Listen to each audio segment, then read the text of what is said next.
ನಮಸ್ಕಾರ. ಈ ದಿನಕ್ಕೆ ಸ್ವಾಗತ. ನಾನು ಜಿ ಎಂ ಪವಿತ್ರ. ಎಲ್ಲರಿಗೂ ಗಾಂಧಿ ಜಯಂತಿಯ ಶುಭಾಶಯಗಳು. ರಾಷ್ಟ್ರಪಿತ ಮಹಾತ್ಮ ಗಾಂಧಿ ಭಾರತಕ್ಕೆ ಸ್ವಾತಂತ್ರ್ಯ ದೊರಕಿಸಿಕೊಡುವಲ್ಲಿ ಮುಂಚೂಣಿ ನಾಯಕರಲ್ಲಿ ಇವರು ಒಬ್ರು. ಸತ್ಯ ಹಾಗೂ ಅಹಿಂಸೆಯ ಮೂಲಕ ಜಗದ ಹೃದಯ ಗೆದ್ದ ಹಾಗೂ ಜಗತ್ತು ಕಂಡ ಮಹಾತ್ಮರಿವರು. ಸ್ವಾತಂತ್ರ್ಯ ಹೋರಾಟಗಾರ ಹಾಗೂ ಅಹಿಂಸಾ ತತ್ವವನ್ನು ಪ್ರತಿಪಾದಿಸಿದ ಮಹಾತ್ಮ ಗಾಂಧೀಜಿಯವರ 156ನೇ ಜನ್ಮದಿನವನ್ನ ಇಂದು ಆಚರಿಸಲಾಗ್ತಾ ಇದೆ. ಪ್ರಪಂಚದಾದ್ಯಂತ ಈ ದಿನವನ್ನ ಅಂತಾರಾಷ್ಟ್ರೀಯ ಅಹಿಂಸಾ ದಿನ ಅಂತ ಆಚರಿಸಲಾಗುತ್ತೆ. ಇದು ಭಾರತದ ರಾಷ್ಟ್ರೀಯ ಹಬ್ಬವಾಗಿದ್ದು ಹೆಚ್ಚಿನ ಮಹತ್ವವನ್ನ ಹೊಂದಿದೆ. ಮೊದಲು ಗಾಂಧೀಜಿ ತಾನೇ, ರಾಷ್ಟ್ರಪಿತನ ಬಗ್ಗೆ ನಮಗೆ ಗೊತ್ತಿಲ್ಲದೆ ಇರೋದು ಏನಿದೆ ಅನ್ನೋ ಉಡಾಫೆ ಇತ್ತು. ಈಗ ಓದುತ್ತಾ ಓಹೋ ನಮಗೇನೂ ಗೊತ್ತೇ ಇಲ್ಲ ಅನ್ನೋದು ಸ್ಪಷ್ಟ ಆಗತ್ತೆ. ಎಷ್ಟು ಓದಿದ್ರೂ ಸಾಲೋದೇ ಇಲ್ಲ. ಓದಿದಷ್ಟು ಅದು ಮತ್ತಷ್ಟು ಓದೋಕೆ ತಿಳಿಯೋಕೆ ಪ್ರೇರೇಪಣೆಯನ್ನು ಕೊಡುತ್ತೆ. ಬ್ರಿಟಿಷರ ವಿರುದ್ಧ ಹೋರಾಡಿದ ಗಾಂಧಿಯವರ ನಿಲುವು, ಸಿದ್ಧಾಂತ, ಹೋರಾಟದ ತೀವ್ರತೆ ಅವರನ್ನ ವಿಶ್ವವ್ಯಾಪಿ ವ್ಯಕ್ತಿಯನ್ನಾಗಿ ಮಾಡುತ್ತೆ. ಅವರು ರಾಷ್ಟ್ರಕ್ಕೆ ನೀಡಿದ ಕೊಡುಗೆಯನ್ನು ಆಚರಿಸೋಕೆ ಗಾಂಧಿ ಜಯಂತಿಯನ್ನ ಪ್ರತಿ ವರ್ಷ ಭಾರತದಲ್ಲಿ ರಾಷ್ಟ್ರೀಯ ರಜಾ ದಿನವಾಗಿ ಆಚರಿಸಲಾಗುತ್ತೆ. ಅವರು ಭಾರತವನ್ನ ಅಸಹಕಾರ ಚಳುವಳಿ, ಸಾಲ್ಟ್ ಮಾರ್ಚ್, ಸ್ವರಾಜ್ ಮತ್ತು ಬ್ರಿಟಿಷ್ ಆಡಳಿತದ ವಿರುದ್ಧ ಪ್ರತಿಭಟಿಸೋಕೆ ಅನೇಕ ಅಹಿಂಸಾ ಮಾರ್ಗಗಳನ್ನು ಅನುಸರಿಸಿದವರು. ಅವರು ಸ್ವದೇಶಿ ಪರಿಕಲ್ಪನೆಯ ಮೂಲಕ ಆರ್ಥಿಕ ಸ್ವಾತಂತ್ರ್ಯವನ್ನ ಪಡೆಯೋ ಪರಿಕಲ್ಪನೆಯನ್ನ ಪ್ರಚಾರ ಮಾಡಿದವರು. ಮಹಾತ್ಮ ಗಾಂಧಿ ವಿವಿಧ ಐತಿಹಾಸಿಕ ಘಟನೆಗಳಲ್ಲಿ ಭಾಗವಹಿಸಿದವರು ಮತ್ತು ಪ್ರಪಂಚದಾದ್ಯಂತ ಅತ್ಯಂತ ಪ್ರಭಾವಶಾಲಿ ವ್ಯಕ್ತಿಗಳಲ್ಲಿ ಒಬ್ಬರಾದವರು. ಅಷ್ಟೇ ಅಲ್ಲ, ಗಾಂಧಿಯವರ ಸತ್ಯ ಮತ್ತು ಅಹಿಂಸೆಯ ಸಿದ್ಧಾಂತ ಅನೇಕರ ಮೇಲೆ ಸಾಕಷ್ಟು ಪ್ರಭಾವ ಬೀರಿದೆ. ಕೇವಲ ಭಾರತದಲ್ಲಿ ಮಾತ್ರ ಅಲ್ಲ, ಇತರ ಹಲವಾರು ದೇಶಗಳಲ್ಲಿ ಗಾಂಧೀಜಿಯವರ ಅಹಿಂಸಾ ತತ್ವವನ್ನು ಅಳವಡಿಸಿಕೊಂಡಿರುವಂತಹ ಉದಾಹರಣೆಗಳಿದೆ. ಮಾರ್ಟಿನ್ ಲೂಥರ್ ಮತ್ತು ನೆಲ್ಸನ್ ಮಂಡೇಲಾ ಅವರು ತಮ್ಮ ದೇಶದ ಸ್ವಾತಂತ್ರ್ಯ ಹೋರಾಟದಲ್ಲಿ ಇದೇ ತತ್ವಗಳನ್ನು ಅಳವಡಿಸಿಕೊಂಡು ವಿಜಯವನ್ನು ಸಾಧಿಸಿದ್ದಾರೆ. ನೊಬೆಲ್ ಶಾಂತಿ ಪ್ರಶಸ್ತಿಗೆ 5 ಬಾರಿ ನಾಮನಿರ್ದೇಶನಗೊಂಡ್ರು. ಆದರೆ ಗಾಂಧೀಜಿಯವರು ಒಮ್ಮೆಯೂ ಸಹ ಪ್ರಶಸ್ತಿಯನ್ನ ಪಡೆದಿಲ್ಲ.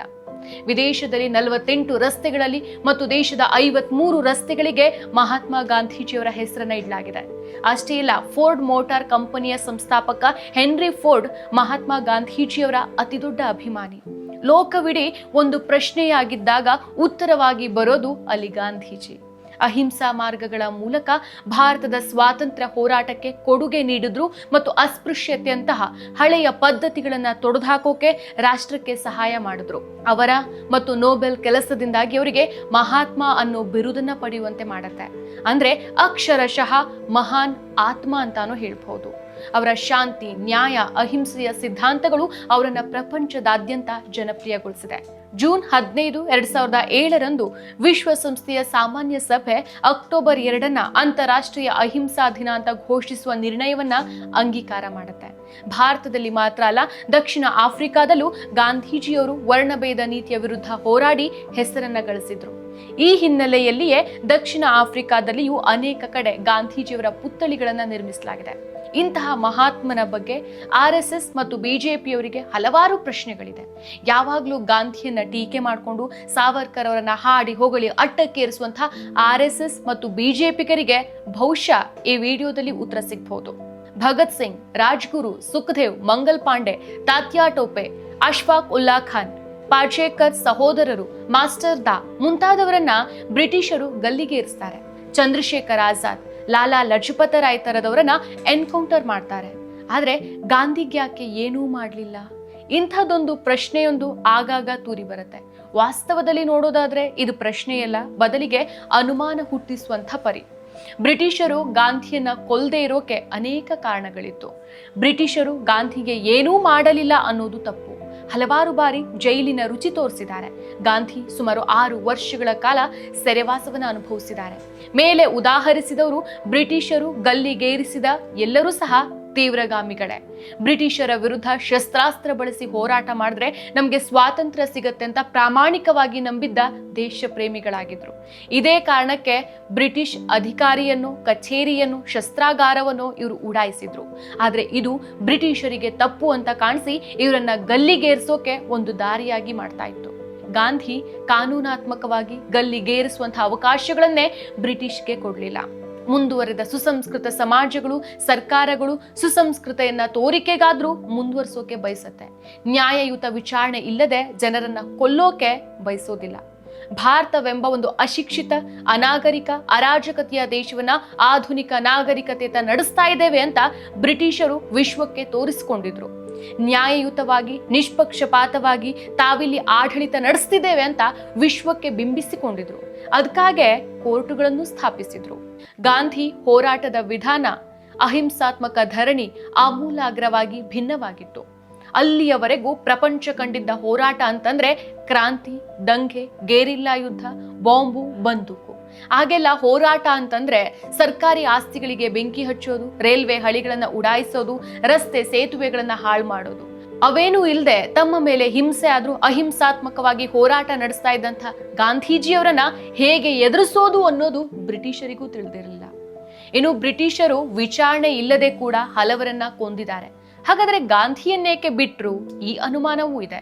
ಮೊದಲನೇ ಮಹಾಯುದ್ಧ ಮುಗಿಸಿ ಧರಣಿಯ ಆಳ ಅಂತರಾಳ ತಿಳಿಯುವಷ್ಟರಲ್ಲಿ ಗಾಂಧಿ ಮಹಾತ್ಮರಾಗಿದ್ರು. 1920ರಷ್ಟರಲ್ಲಿ ಭಾರತದಲ್ಲಷ್ಟೇ ಅಲ್ಲ, ಬ್ರಿಟನ್ನಿನಲ್ಲಿಯೂ ಗಾಂಧಿಗೆ ದೊಡ್ಡ ಸಂಖ್ಯೆಯ ಅಭಿಮಾನಿಗಳಿದ್ರು. ಗಾಂಧಿ ಹತ್ಯೆ ಅಲ್ಲಿನ ಆಳುವ ಪಕ್ಷಕ್ಕೆ ಮುಳುವಾಗ್ಬಿಡ್ತಾ ಇತ್ತು.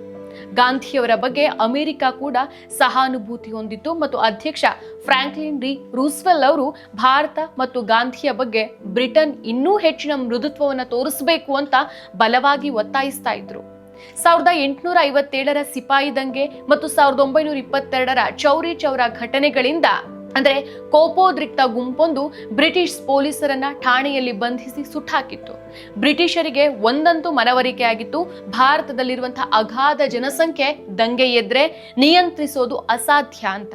ಭಾರತದ ಜನ ಗಾಂಧಿಯವರ ಮೇಲೆ ಅದಮ್ಯ ಪ್ರೀತಿ ಮತ್ತು ಗೌರವವನ್ನ ಇಟ್ಟಿದ್ರು. ಕಾನೂನಿನ ಆಚೆ ಗಾಂಧಿಯನ್ನ ಕೊಂದ್ರೆ ಇಡೀ ದೇಶ ದಂಗೆ ಏಳತ್ತೆ ಅನ್ನೋ ಅತೀವ ಭಯ ಬ್ರಿಟಿಷರಲ್ಲಿ ಇತ್ತು. ಇನ್ನು ಎರಡನೇ ಮಹಾಯುದ್ಧಕ್ಕೆ ಬ್ರಿಟಿಷರು ಭಾರತೀಯರ ನೆರವನ್ನ ಕೋರ್ತಾರೆ. ಆಗ ನೆರವಿಗೆ ಬದಲಾಗಿ ಸ್ವಾತಂತ್ರ್ಯ ಘೋಷಿಸುವಂತೆ ಬ್ರಿಟಿಷರ ಮೇಲೆ ಒತ್ತಡ ಹೇರೋಕೆ ನೆಹರು ಬಯಸಿದ್ರು. ಇದಕ್ಕೆ ಗಾಂಧಿ ಒಪ್ಪಲಿಲ್ಲ. ಬ್ಲ್ಯಾಕ್ ಮೇಲ್ ಮಾಡಿ ಸ್ವಾತಂತ್ರ್ಯ ಗಳಿಸಿಕೊಳ್ಳೋದು ಗಾಂಧಿಗೆ ಸರಿ ಅಂತ ಅನ್ಸಿರ್ಲಿಲ್ಲ. ಬರೀ ಉದ್ದೇಶ ಅಲ್ಲ, ದಾರಿಯು ಶುದ್ಧವಾಗಿರ್ಬೇಕು ಅನ್ನೋದು ಅವರ ನಂಬಿಕೆಯಾಗಿತ್ತು.